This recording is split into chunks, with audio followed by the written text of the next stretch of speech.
बिस्मिल्लाहिर्रहमानिर्रहीम। अस्सलाम वालेकुम students, my name is professor Tajammul Hussain. I am lecturer of statistics. Students, हमने इंडेक्स नंबर का टॉपिक जो है वो स्टार्ट किया था, तो उसमें हमने इंडेक्स नंबर की कंस्ट्रक्शन के लिए जो जो स्टेप्स इन्वॉल्व होते हैं वो हमने डिस्कस कर लिया। डिटेल्ड उसके मुतालिक मैंने आपको बताया कि वो लॉन्ग क्वेश्चन भी आ सकता है, उसमें कुछ छोटे छोटे पॉइंट्स जो है एक दो कंस्ट्रक्शन के हवाले से जो इम्पोर्टेंट है उनको शॉर्ट क्वेश्चन के तौर पर भी यूज़ किया जा सकता है।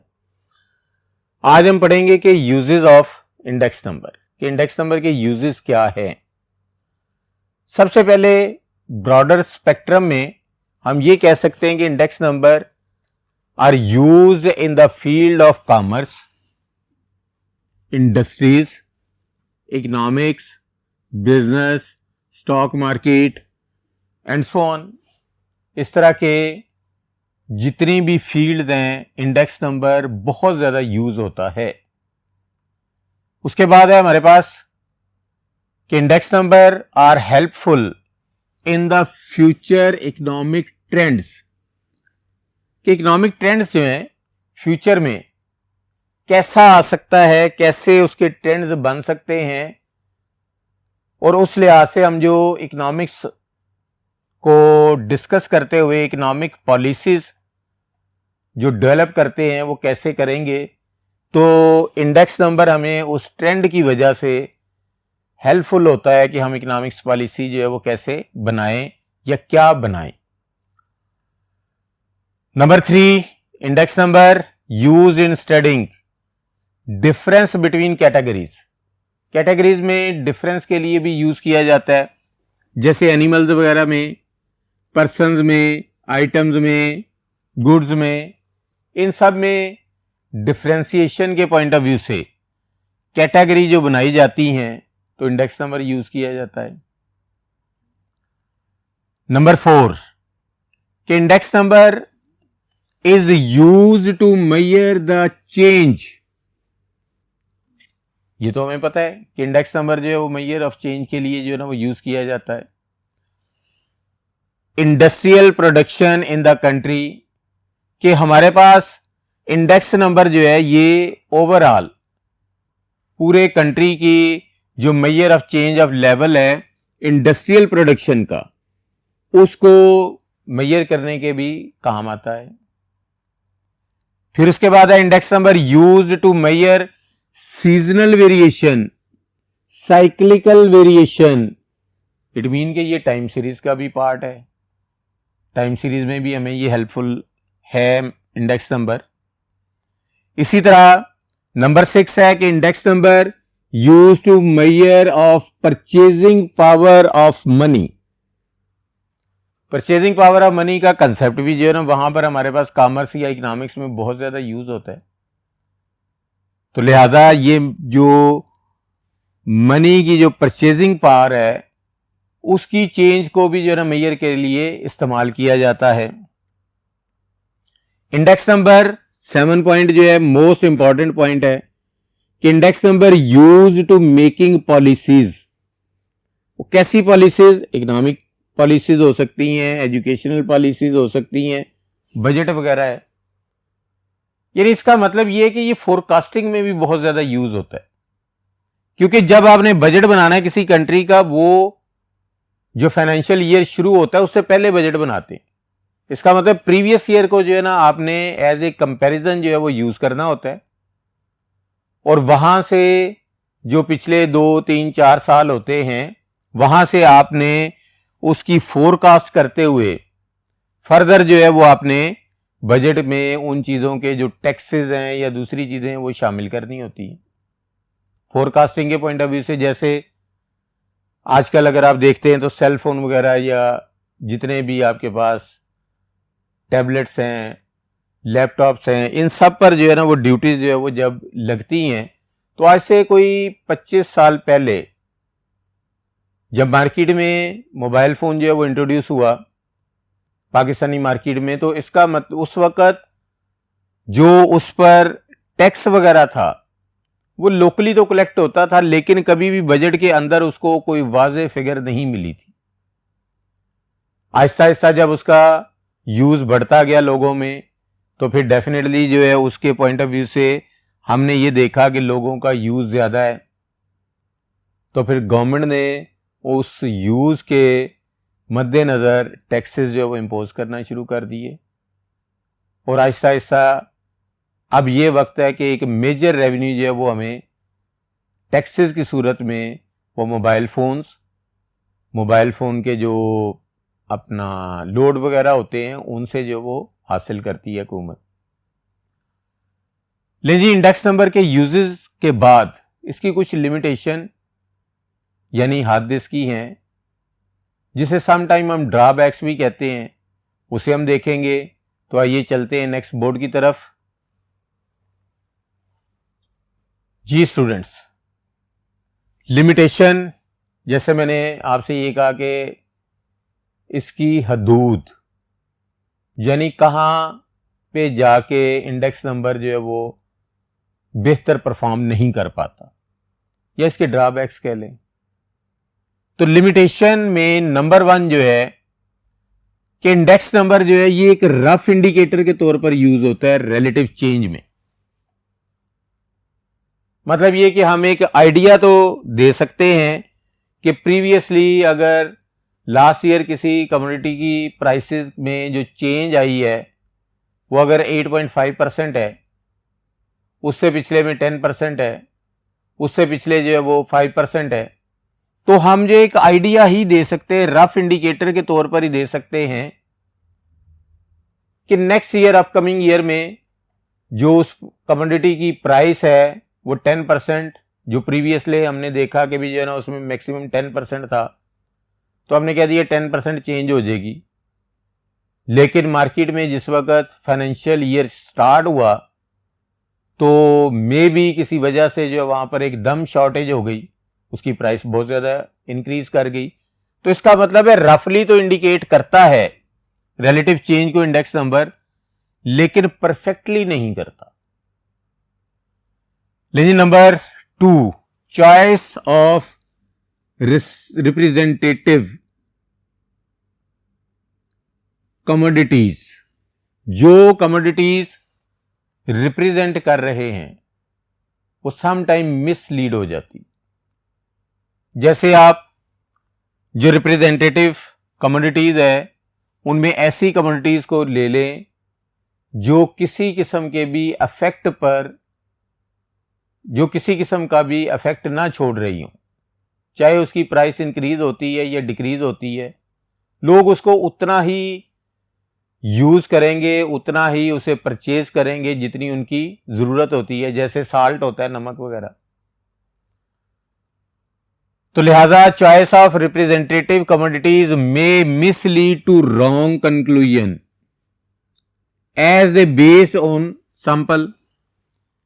डेफिनेटली हमने स्टैटिस्टिक्स के अंदर एक बड़ी मेजर चीज जो है वो डिस्कस करनी होती है कि हमने सैंपल कलेक्ट करने के बाद उसको हम कोई भी उसकी एवरेज या कोई भी चीज हम जो है वो, यानी सैंपल कलेक्ट करने के बाद हम उसकी एवरेज, मीन या स्टैंडर्ड डेविएशन वगैरह कैलकुलेट करते हैं और हम जो है ओवरऑल पॉपुलेशन के मुतालिक भी वो डिसीजन ले लेते हैं। तो लिहाजा सम टाइम जो है वो हमने जो सैंपल को, लिहाजा सम टाइम ऐसा होता है कि जब हमने कोई बेस जो है वो प्राइसेस बनाई होती हैं सैंपल की बेस पर, तो वो मिसलीड कर जाती हैं।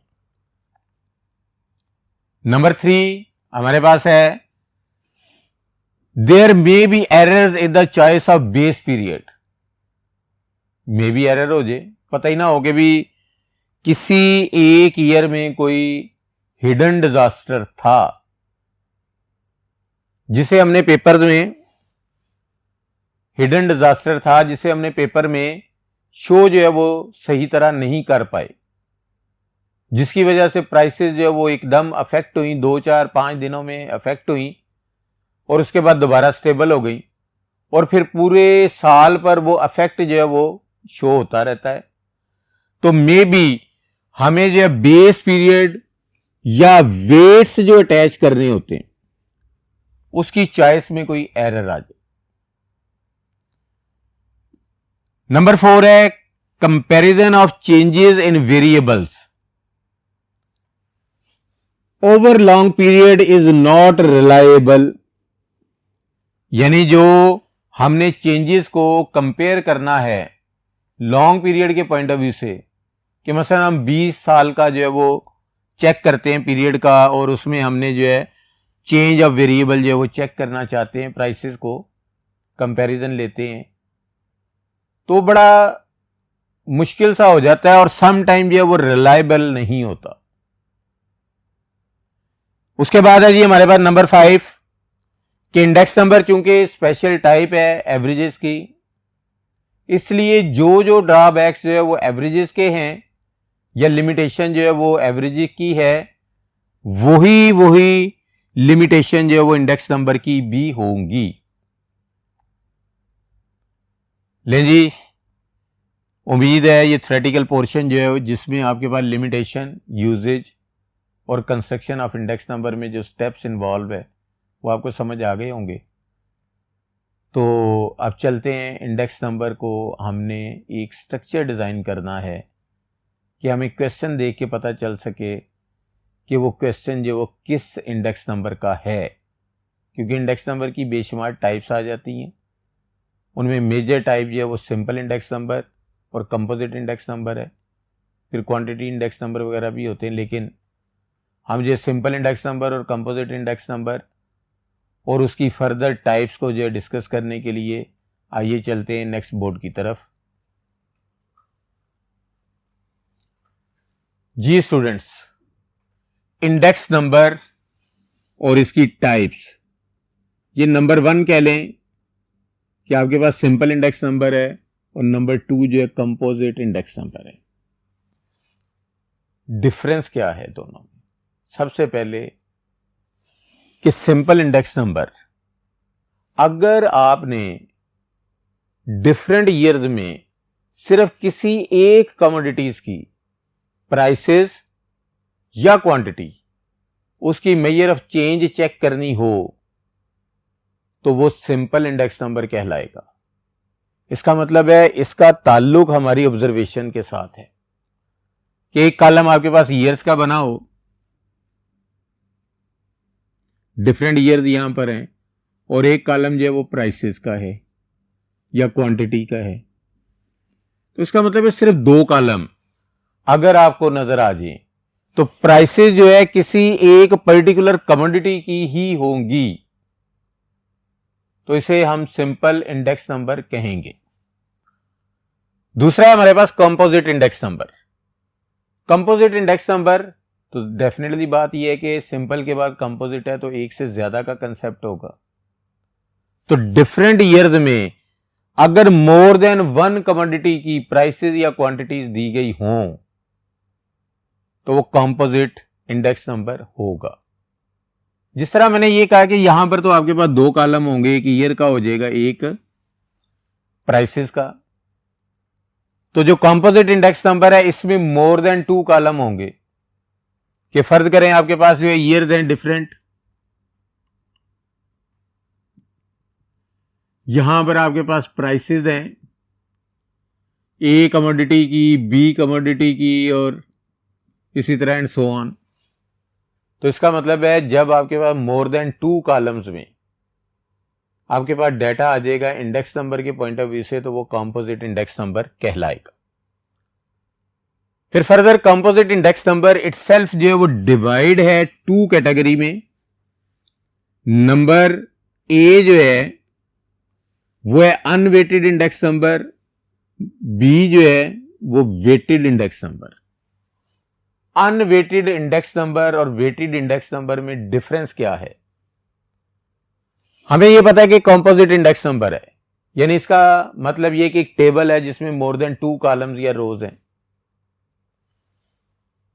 अगर आपके पास सिर्फ प्राइसेस ही लिखी हुई नजर आए डिफरेंट कमोडिटीज की, तो वो अनवेटेड इंडेक्स नंबर कहलाएगा। और अगर आपके पास जो है प्राइसेस के साथ क्वांटिटी भी आ जाए तो वो वेटेड इंडेक्स नंबर कहलाएगा। इसका मतलब है वेटेड में आपके पास प्राइसेस एंड क्वांटिटीज दोनों चीजें होंगी, अनवेटेड में सिर्फ प्राइसेस दी गई होंगी। लेकिन जी अगर हम देखते हैं तो यहां तक सिर्फ हमारी ऑब्जर्वेशन चल रही है, यानी क्वेश्चन को आपने देखना है। क्वेश्चन को देखने पर आपने सबसे पहले डिसाइड ये करना है कि जो डाटा दिया गया हुआ है वन वेटेड का है या वेटेड का है। अगर आपके पास, जिस तरह मैंने ये बताया कि जी दो कॉलम है जिसमें एक कॉलम ईयर्स का है और एक प्राइसेस का है किसी एक कमोडिटी की, तो इसका मतलब है ये सिंपल इंडेक्स नंबर होगा। ऑब्जर्व कर लिया क्वेश्चन में दो कॉलम है, वो सिंपल इंडेक्स नंबर है। फिर उसके बाद हमने देखा कि जी दो से ज्यादा कॉलम है, तो पहला ही कंसेप्ट ज़हन में आ गया कि नहीं ये सिंपल नहीं है, ये कंपोजिट इंडेक्स नंबर। जब हमें ये पता चल गया कि ये कंपोजिट इंडेक्स नंबर है, फिर हमने देखना ये है कि क्या क्वेश्चन में प्राइसेस एंड क्वांटिटी दोनों चीजें दी गई हुई हैं या खाली प्राइसेस दी गई हुई हैं। तो हमने देखा कि खाली प्राइसेस हैं तो वो अनवेटेड का है, अगर उसमें प्राइसेस एंड क्वांटिटी दोनों चीजें दी गई हुई हैं तो वो वेटेड का है। तो इसका मतलब है यहां तक हमारी ऑब्जर्वेशन ही चल रही है। जब हमें अनवेटेड और वेटेड डिसाइड हो गया तो अब हम जो मेथड अप्लाई करेंगे। मेथड क्वेश्चन के अंदर मेंशन होगा कि आपने देख लिया कि अनवेटेड है तो वो कहेगा, फर्ज करेंगे जी find index number by using simple aggregative index number. Find index number by using average of relatives. ये दो नेम अगर आप देखेंगे तो वेटेड में भी यही दो नेम है और अनवेटेड में भी यही दो नेम है। सिर्फ आपकी ऑब्जर्वेशन जो है वो वेटेड और अनवेटेड के बाद आपका सिर्फ ये दो चीजें, दो नेम है।